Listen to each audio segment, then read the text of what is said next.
Bugun men sizlarga yana vazifa beraman. Shulardan birinchi vazifa o'sha kecha aytganimdek odatga aylantirib oling degan vazifam. Ya'ni bugun hozir meni eshityapsiz.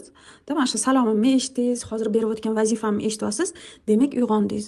Alloh taolo sizga yana bitta hayot berdi. Yana bir kun yerda yashash imkoniyatini berdi.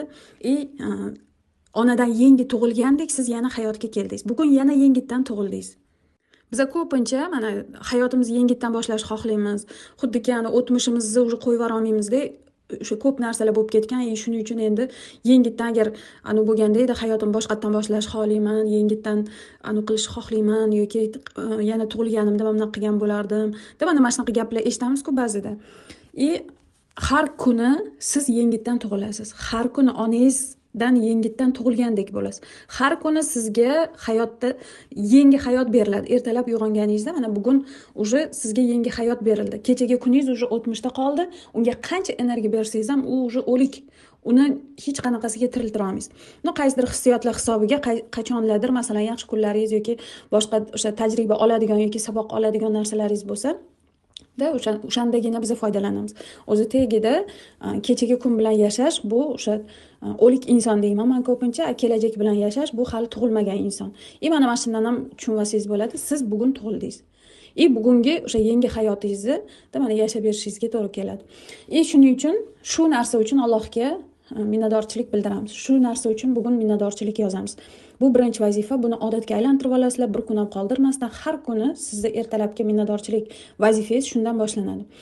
Yana bitta narsa, sizda har doim mana shu minnatdorchilikni eslashingiz uchun, esingizdan chiqib qolmasligi uchun bitta o'zingizga belgi qilib olasiz. U tanga bo'lishi mumkin, tosh bo'lishi mumkin, qanaqadir taqinchoq bo'lishi mumkin yoki yana nimadir narsa bo'lishi mumkin. O'sha narsani ko'rganingizda sizda o'sha minnatdorchilikka his qiladigan, minnatdorchilik etishingiz esingizga keladigan nimadir o'zingizga belgi qilib olasiz. Mana masalan, bizani nima deydi, miyamiz qiladi. Yakir tashlaydi. Masalan, qanaqa bo'ladiki, masalan, bitta ashula eshityapsiz, qanaqadir hissiyotlar bo'ldi yoki boshqa bo'ldi. O'sha paytda sizni o'sha podsoznaniyingiz o'sha yerga yakir tashlaydi. Masalan, nima derdi, shuni o'zbekchasiga esimda yo'q. Mana qayg'larda tashlaydi-ku, mana yurib ketmasligi uchun, boshqa narsa uchun tushirib qo'yadi. Mana bunaqa temirli narsa. Xuddi shunaqa bizani ongi ostimiz ham o'sha joyiga o'ziga yakir tashlab ketadi. Bu joyda qanaqa bo'ladi yana? Masalan, qanaqadir ashula eshitdingiz, o'sha ashulani eshitganingizda qaysidir paytingiz esingizga tushadi. Eski ashulalarni eshitayotgan paytingizda yoki qaysidir atirni hidlaganingizda sizda qaysidir hissiyot keladi. Qanaqadir hissiyot, qaysidir paytlaringiz, qaysidir o'rtoqlaringiz esingizga tushadi. Yoki bo'lmasam qaysidir ovqatni piyoz qovurilganda nimanidir hidi keladi yoki qaysidir ovqat esingizga tushadi. Yoki bo'lmasam mana ko'p misol qilib aytaman. Masalan, o'sha televizorda ko'rib qoldingiz, bitta odam o'sha limonni shunday olib tishlab yeyapti. Tez yeb olishim kerak deyapti, qanaqadir musobaqa bo'lyapti. Bu paytda limonni tishlab yeyapti. O'sha paytda sizni og'zingizdan so'lay kelishni boshlaydi. Og'zingiz suvlanishni boshlaydi. Xuddi shunaqa bizning tanamiz eslab qoladi. Bizning tanamizda har bitta hissiyotda, mana har bitta xotiraning orqasida o'zi hissiyot bo'ladi. Xuddi shunaqa mana shu minnatdorchilik hissini sizga eslatib turadigan qanaqadir belgi qilib olasiz bugun. Uxlashdan oldin yoningizga qo'yasiz. Ertalab uyg'onganda birinchi o'shani ushab-da, mana bu prosta belgi. Unga sig'inadigan, tumor-pumor nimadir deb qaramaysiz. Bu sizga o'sha eslatadigan, sizga o'sha minnatdorchilik hissini bildiradigan bitta belgi deb qaraysiz. Ushagan paytingizda sizda shundoq minnatdorchilik hissi keladigan darajadagi belgi qilib olishingiz kerak. Shuning uchun bugun o'zimizga belgi qilib olamiz. Shu bilan birga o'sha kechqurun yotishimizdan oldin yonimizga qo'yib qo'yamiz. Ertalab uyg'onganda shuni ushaganimizda minnatdorchilik esimizga keladigan darajaga qilib odatga aylantirib olamiz bu narsani ham. Ikkinchi vazifa shundan iboratki, biz bilamiz odam alayhissalomni odamni yerga o'zim o'rnimga xalifa qilib yubordim deyilgani. Masalan, Alloh taolo shunaqa deydi, odamni yerga o'rnimga xalifa qildim deydi. Odamni, insonni Alloh taolo yerga xalifa qildimi? Yerdagi ko'p narsalarni, jamiki narsalarni desa ham bo'ladi, insonga bo'ysundirib qo'ydi. Ilmini bilasizmi? Sizga ishlayveradi. Ilmini ham o'rgatib qo'ydi. Xuddi shunaqa masalan, olovni, suvni, yerni, daraxtlarni, hayvonlarni, juda ham ko'p elementlarni, yerga oid masalani, nima derdi, yer resurslarini insonga, odamga bo'ysundirib qo'ydi. O'zingizni taningizni Mana masalan oddiygina misol, mana qo'limizni biz bemalol boshqara olamiz. Masalan. Masalan olovni ham boshqara olamiz. Olov yonsa, ko'p yonib ketsa pasaytira olamiz yoki bo'lmasam yonib ketsa suv bilan o'chira olamiz. Suvni ham qayta ishlab ichimlik suv darajasiga olib chiqa olamiz, ichamiz, boshqa qilamiz, foydalana olamiz. Masalan bizga bo'ysunadi. Shamolni ham masalan sun'iy shamol qila olishimiz mumkin yoki shamolni to'sishimiz mumkin. Yoki shamol to'xtatadigan yoki bo'lmasa hozir mana o'sha ilmini bildingizmi? Yerdagi resurslarni ilmini bildingizmi? Sizga bo'ysunadigan qilib qo'ygan Alloh taolo. Mana hozirgi paytda mana ilm fan rivojlanib nimalar bo'lyapti? Masalan o'sha bulutlarni haydab kelib, yomg'ir yog'maydigan joylarga yomg'ir yog'dirish. Ilmini bilyapsizmi Alloh taolo? Hamma narsani ilmini o'rgatib bizga bo'ysundirib qo'ydi. Shundoq kuzatasiz bugungi kuningizda mana daraxtlarni sizga bo'ysundirib qo'ygani uchun xohlaganingizda mana mevasidan foydalanasiz yoki eksangiz o'sib chiqadi yoki boshqa bo'ladi. Hayvonlarni ham masalan hayvonlarda ham masalan sigir, mol, qo'y go'shtlarini masalan yeymiz, to'g'ri tuxumidan foydalanamiz, sutlarini ichamiz-da. Mana hamma hayvonlarni ham ilmini bilsangiz sizga bo'ysundirib qo'ygan. Qurbonlik qilamiz ularni. Shu narsalar uchun bugun minnatdorchilik yozamiz. Masalan yana oddiy misol, mana tuproqdan loy qilamiz, boshqa qilamiz, g'isht qilamiz, uni уже nima qilamiz, yana uy qurish uchun foydalanamiz. Masalan mebellarimiz bor, mana masalan o'tirgan mebellarimiz. Bular ham yog'ochdan qilingan, ko'ryapsizlar qizlarjonlar. Hamma narsani Alloh insonga bo'ysundirib qo'ygan. Yer resurslarini hammasini odamga bo'ysundirib qo'ydi. Hattoki masalan shunaqa oyatlar ham bor, mana temir ham bilasizlar qattiq element hisoblanadi, bilasizlar. Buni ham o'sha qizitib, eritib, mana Dovud alayhissalom paytida shunaqa oyatlar bor, Dovudga bo'ysundirib qo'ydik. Dovud alayhissalom ham masalan odam. Bu degani hozirgi paytda ham mana masalan temirchilar bor, boshqalar bor, ular ham eritib, temirni xohlagan shakliga olib kela oladi. Daraxtni kesib, xohlagan shakliga olib kela oladi. Mana mebel qiladi, boshqa qiladi. Yoki bo'lmasam suvni ham masalan muz qilib, boshqa qilib, xohlagan shakliga olib kela oladi. Mana olovni ham xuddi shunaqa.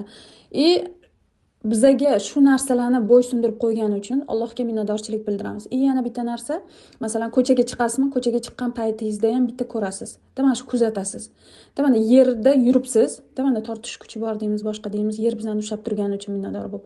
Oyog'ingiz o'zingizga bo'ysunib, siz o'ylagan joyga qilishim kerak, tur o'rningdan deyotganda turib qilayotganingiz uchun.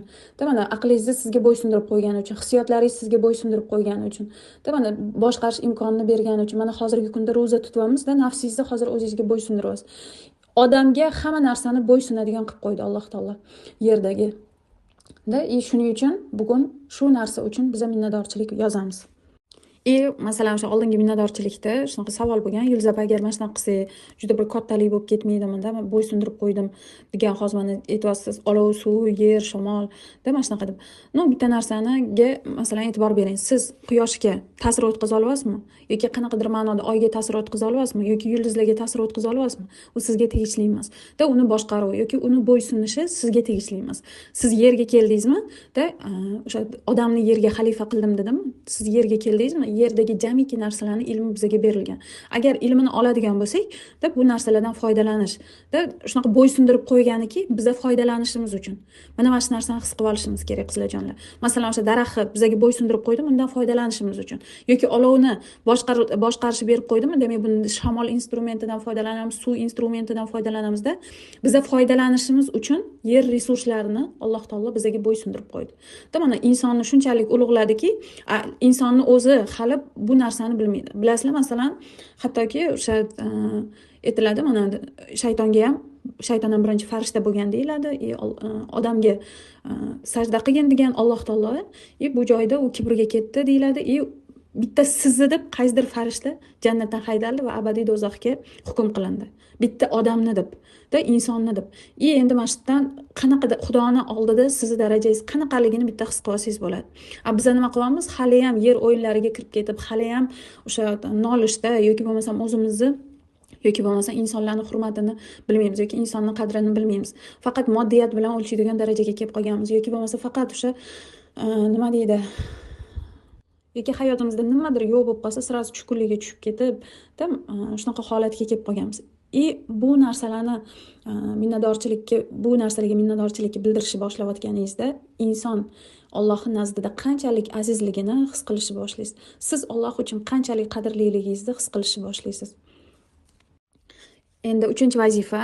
3-vazifani uxlashga yotishdan oldin qilasiz, kuningiz yakuniga yetayotganda qilasiz, yotishdan avval. Ya'ni sizga bugungi kun davomida uchragan insonlar uchun, bugungi kun davomida hayotingizga kirib kelgan narsalar uchun, bugun kun davomida his qilgan hissiyotlaringiz uchun minnatdorchilik yozasiz. Bugungi kuningizda shu kechgacha borganingiz uchunda, bugungi kunni yakunlay olayotganingiz uchun minnatdorchilik yozamiz. Boyagi o'sha aytganimdek, birinchi vazifada aytganimdek, o'sha belgimizni yonimizga qo'yib uxlaymiz. Yonimizga qo'yib uxlashimiz bu bizga nimadir beradi yoki energiya beradi yoki boshqa degan narsa emas. Bu sig'inish ma'nosiga o'tib ketish kerak emas, qizlarjonlar. Bu prosta sizga bitta belgi. Ko'rganingizda sizga shuni eslatadigan. Xuddiki boya aytganimdek, qaysidir musiqani eshitdingiz, qachondir o'sha 20 yil oldin eshitgan musiqangizni hozir eshitib qoldingizda, o'sha paytdagi sizga hissiyotni berganidek. Xuddi shunaqa o'sha siz o'zingizga minnatdorchilik hissini eslatadigan bitta belgi qilib olishingiz kerak. O'sha belgi faqat sizga minnatdorchilikka eslatish kerak. O'sha aytganimdek, sig'inish darajasiga chiqib ketish kerak emas. Voy, men bunaqa, voy unaqa, menga energiya berib turadi degan narsalar bo'lish kerak emas.